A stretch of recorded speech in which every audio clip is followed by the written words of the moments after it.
Malad waste infinity mall आणि याच ठिकाणी इन्फिनिटी मॉलच्या समोर जे मेट्रो स्टेशन आहे त्याच्या जस्ट समोर या अशा प्रकारे या मोठ्या मोठ्या शोरूमची इल्लीगल पार्किंग लागलेली आहे. याचा जबाबदार कोण? आणि जर का पार्किंग जर का लीगल असेल तर याचे पैसे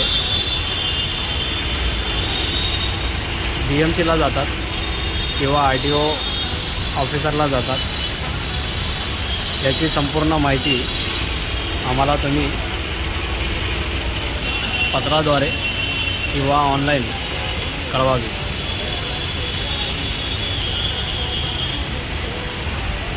आणि जर ह्या सर्व